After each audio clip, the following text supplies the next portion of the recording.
Sun came up over Cedar Line Road, and a pickup wearing a magnetic security label bounced off my mailbox for the third time in 6 weeks.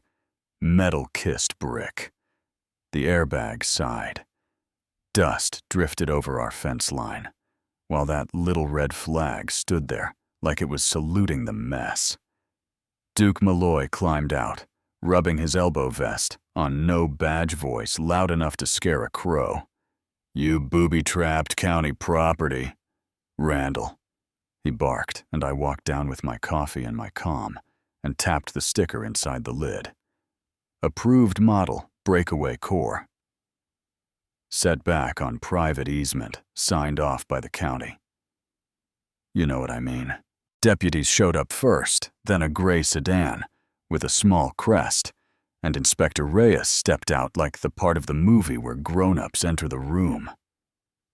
The deputy shook the post, watched it bend and come back. "Breakaway," he said, writing it down.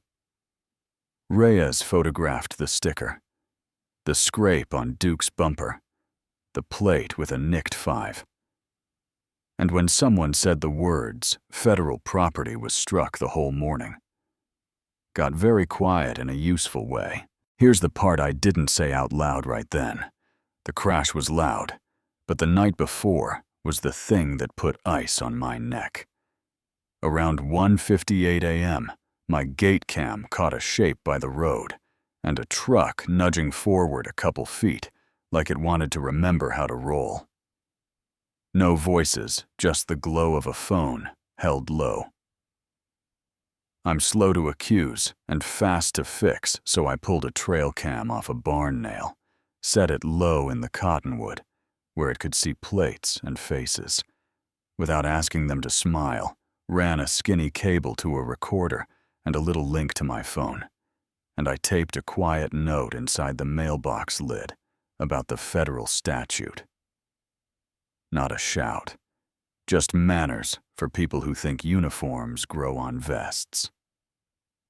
Saturday morning I found Miss Santiago at the county table at the market, a man who knows setback.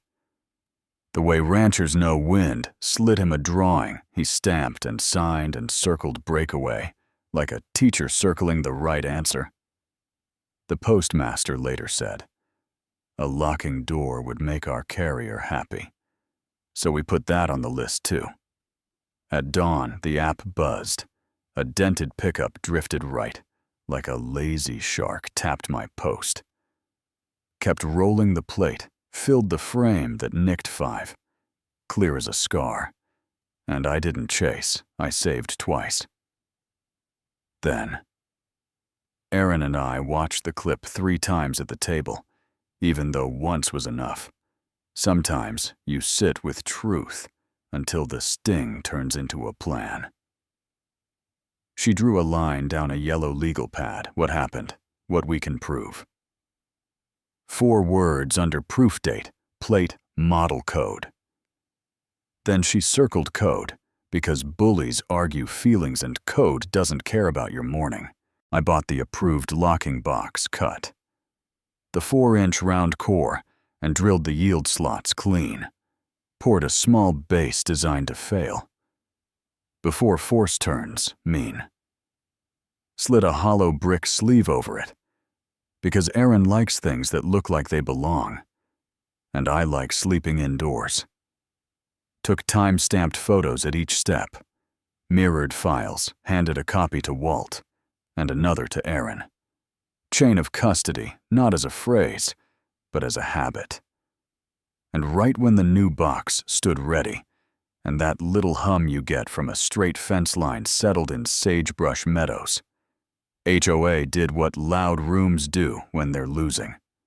5 p.m., emergency rule brick sleeves banned wooden posts, only a violation taped to the gate, after hours like a prank flyer.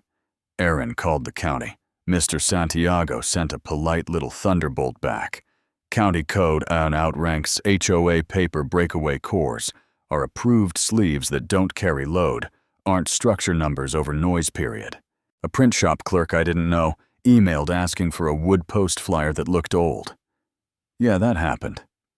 We printed it and slid it under a tab in our binder labeled Time, because the game was bending the clock, not reading it.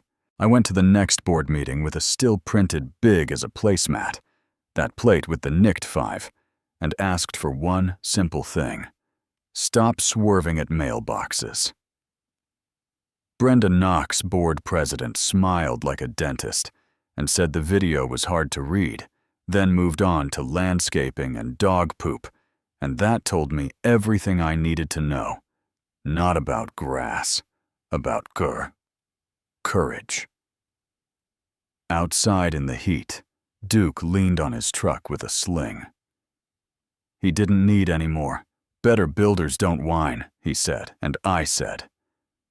Better drivers keep both hands on the wheel. 2 men on gravel, with different definitions of better. Next day, I called the county for a site check, Mr. Santiago measured setback and slope and ditch line, stamped another letter, and I did the thing they never see coming. I made it boring 1-page timeline, hit fix. Cam, hit inspect. Approve.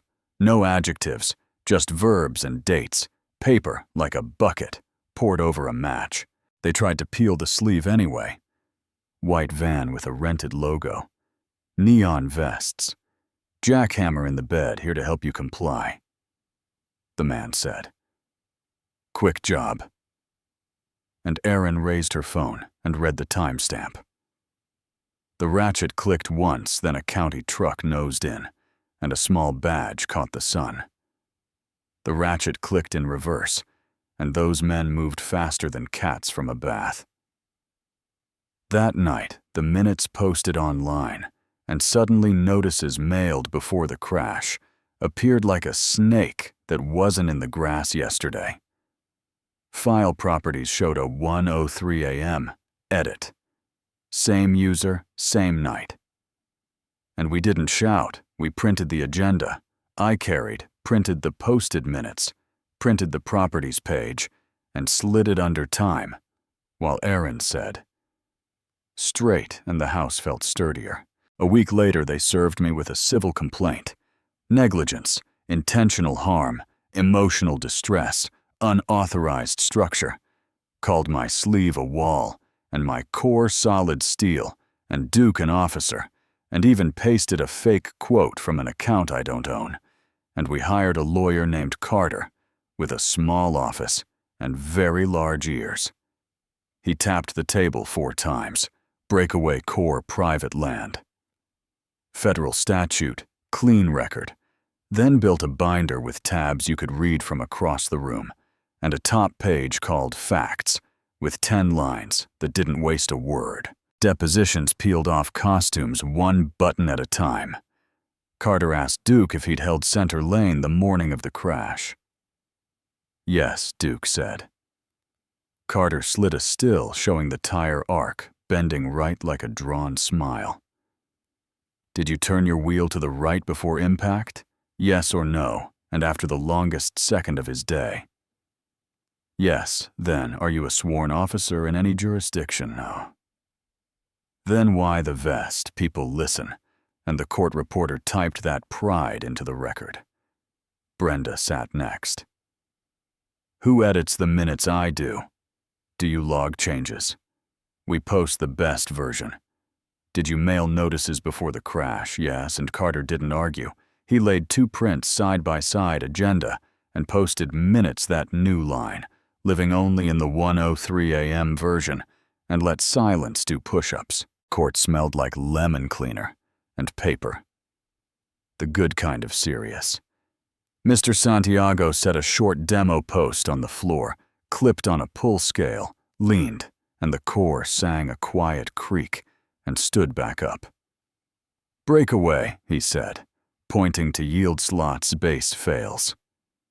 First, bricks are sleeves hollow. No load.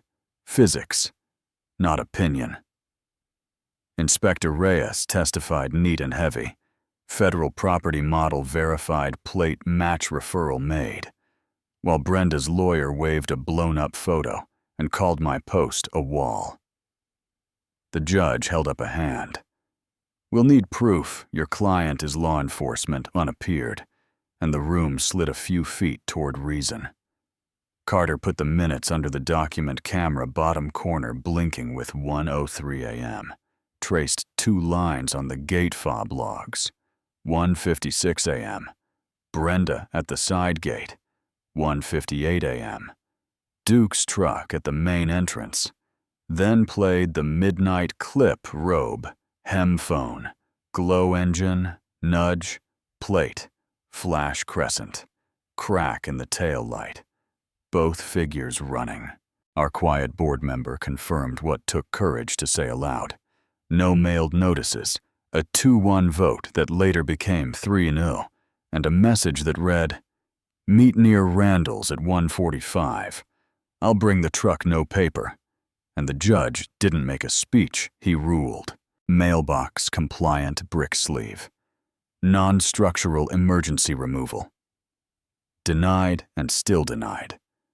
Negligence and entrapment dismissed with prejudice, sanctions for altered minutes, restitution from Duke for earlier hits, and a referral for impersonation, and the night movement to the sheriff and the postal inspection service.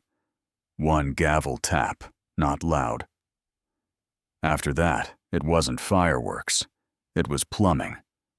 A special meeting minutes in native format, with change logs visible. 1 chair vacated 2 new names. Brenda removed by a lot. Duke peeling security off his truck at the feed store like a bad label. 3 neighboring associations emailing to borrow our bylaws that fit on a receipt county. Clarifying that HOA paper can't override code neighbors on our road, giving the ditch a respectful lane. The sheriff called to say impersonation review was open. Reyes said. The file was in federal hands. 2 envelopes hit my box on the same day. Fees from the HOA and restitution from Duke. And I cashed both without a touchdown dance, because a mailbox that just does its job is reward enough in a world where plenty of things don't. If you're asking whether I enjoyed any of it. No, I enjoyed the part where my daughter drew our mailbox and put a little stick figure next to it and said that's me guarding it. But I didn't enjoy learning more about file properties than any rancher should know, or having a man tap my chest and say, accidents happen to people. I liked watching a room tilt toward facts, though I liked seeing folks who'd been shrinking stand up straight. I liked hearing the ratchet click in reverse on my own gate. Walt leaned on the fence one evening, looked at the sleeve, then at the clean arc where cars were staying honest now. "Looks simple," he said. "Simple is hard," I said. And he nodded hard. "So tell me where you land. Was I right to stand and build the record brick by boring brick? Or should I have pulled the sleeve, planted a skinny stick, and bought quiet?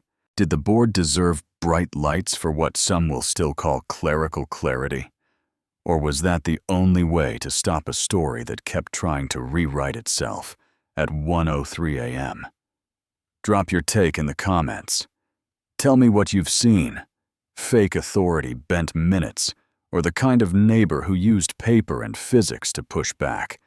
And if you want more true stories, where regular people beat loud nonsense with quiet rules, hit subscribe and share this with the one person on your street who still thinks minutes are suggestions. I'll read what you write, even the spicy parts, because that's how a road like ours stays straight.